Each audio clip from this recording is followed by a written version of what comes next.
Salut à tous, c'est Frost. Il y a effectivement quelque chose que j'avais oublié de vous parler et qui est très important pour pouvoir continuer cette aventure. C'est mon matos.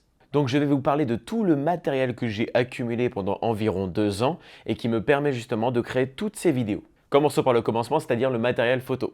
Je possède le Lumix G9, un appareil photo micro 4 tiers de 20,3 millions de pixels. Il est totalement génial. C'est un boîtier professionnel aussi doué en photo qu'en vidéo, avec un capteur stabilisé sur 5 axes.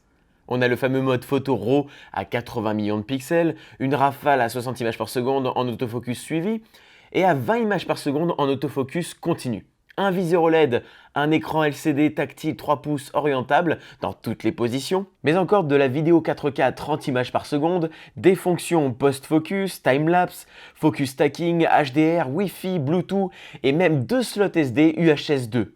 En d'autres termes, une vraie bête de course. Je l'utilise avec les objectifs suivants. Un 12-60 Leica tropicalisé et stabilisé, qui fonctionnera aussi avec la stabilisation du capteur, qui ouvre à 2.8, 4.0. Pour les portraits, j'utilise le 25 mm. Il ouvre à 1.7.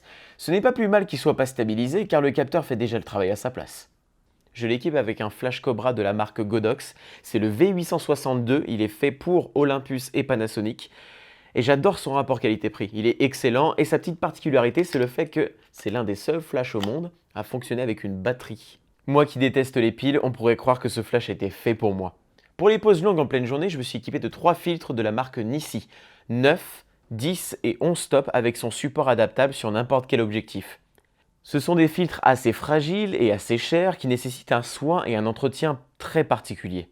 A noter que le support adaptable peut être équipé d'un filtre circulaire. J'ai personnellement choisi le Pro CPL de chez Nissi. Il m'arrive aussi de faire un peu de création avec un outil que j'espère pouvoir présenter dans une prochaine vidéo. Ça s'appelle la Lensball. C'est un outil photographique qui commence à se démocratiser et qui donne des clichés assez intéressants. Pour tenir le G9 sur moi, j'utilise la sangle Peak Design Light, que je peux clipser sur chaque côté de l'appareil très rapidement, mais aussi les déclipser pour switcher sur mon deuxième appareil fait pour la vidéo. Cet appareil, c'est le Lumix GH5, je pense qu'on ne le présente plus. C'est un boîtier tropicalisé, professionnel, fortement prononcé côté vidéo.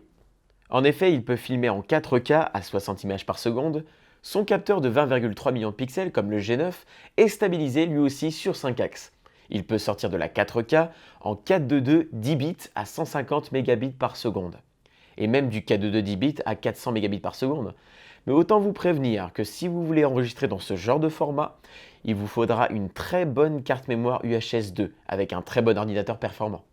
L'une des choses que j'apprécie notamment dans ce boîtier, ce sont toutes ces petites options qui peuvent servir sur un tournage, telles que le focus peaking, le zebra, ou même la transition de mise au point qui vous permet de programmer 3 points de focus switchables à volonté. Et dernier petit point, il y a aussi le double slot SD, qui sont eux aussi UHS 2.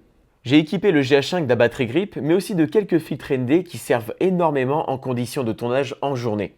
J'ai un filtre ND variable de la marque Zoomei, un filtre CPL polarisant et un filtre UV basique. J'ai aussi un écran de monitoring qui me sert beaucoup pour les retours caméra, c'est le Lilliput A7S. Que ce soit le GH5 ou le G9, je les mets principalement sur mon trépied Benro KH26. C'est un trépied que j'affectionne très particulièrement, notamment à cause de son rapport qualité-prix imbattable selon moi. Il est fait en aluminium et ne coûte que 200 €. Autrement dit, comment avoir la qualité de Manfrotto à bas prix. Mais je le présenterai dans une autre vidéo. Le deuxième trépied est un Manfrotto très facile à transporter partout. Surtout pour les voyages, dû à sa petite taille, je l'utilise surtout pour mon écran de monitoring. Pour stabiliser mes plans, je mets le GH5 sur le Zhiyun Crane Plus, qui est l'un des stabilisateurs les moins chers de la marque, mais tout aussi performant. Je l'ai équipé d'une barre optionnelle pour une meilleure prise en main, ainsi que d'une télécommande attachée à celle-ci. Je vous ai tout à l'heure parlé de voyage, et bien j'ai justement le stabilisateur prévu à cet effet. C'est le tout dernier de la gamme Zhiyun, le Smooth 4. C'est un stabilisateur pour mobile que je vous présenterai dans une prochaine vidéo.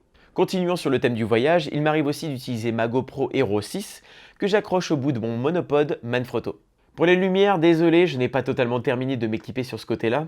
J'ai juste un kit classique acheté sur Amazon composé de 2 softbox. Bon, ça fait le travail, il faut juste que j'achète encore quelques-uns pour pouvoir avoir l'effet que je voudrais.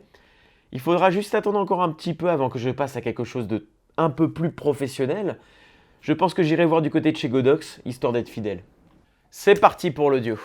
J'utilise rarement le son de mes boîtiers car j'ai un petit micro qui s'appelle le Rode Video Mic Pro. Les seuls inconvénients, c'est qu'il a un rapport signal-bruit un peu trop important à mon goût. Et deuxième chose, contrairement à son nouveau modèle, nous sommes obligés de l'allumer ou de l'éteindre entre chaque prise. Ce n'est malheureusement pas automatisé.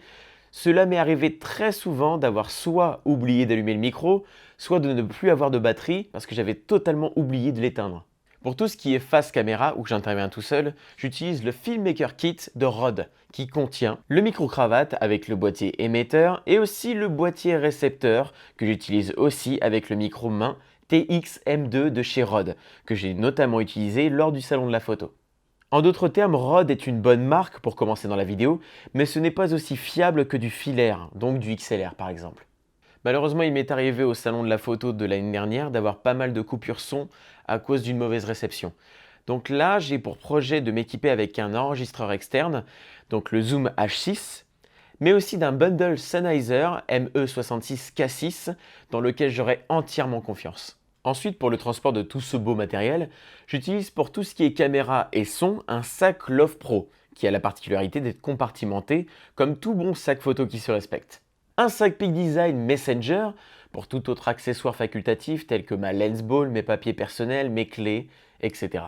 Et enfin, une mallette de transport à roulettes dans laquelle je range tout ce qui est filtre ND, une petite valisette pour mes cartes SD, que je vous conseille d'ailleurs d'acheter car c'est très pratique, une mini sacoche pour le kit de nettoyage, des accessoires divers ou encore mes cartes de visite. Et enfin, je terminerai par le bureau. C'est un bureau IKEA pensé pour le gaming, avec des LED que j'ai rajoutés sous la partie supérieure. J'adore ce bureau, il est quasiment personnalisable avec plein de portes au gobelet, des petites poignées pour accrocher tout ce qu'on veut, des étagères, etc. Une tour Lenovo IDEA Centre qui n'est ni plus ni moins qu'un ordinateur basique familial, mais qui, à mon grand étonnement, est suffisant pour le montage et la post-production pour la vidéo 4K. 2 enceintes Logitech avec un caisson de basse pour le mixage audio, 2 écrans de récupération, un Acer et un Dell, en attendant d'acheter 2 nouveaux écrans plus grands et identiques. Et pour finir, une chaise que j'ai trouvée aussi chez Ikea, qui n'est ni basique ni gaming, mais très fonctionnelle lors de longues soirées de montage. Voilà, j'espère que cette vidéo vous a plu, n'hésitez pas à vous abonner à ma chaîne ou même à activer la petite cloche, ou aussi rendez-vous sur les réseaux sociaux, c'est-à-dire Facebook, Instagram et Twitter. À bientôt!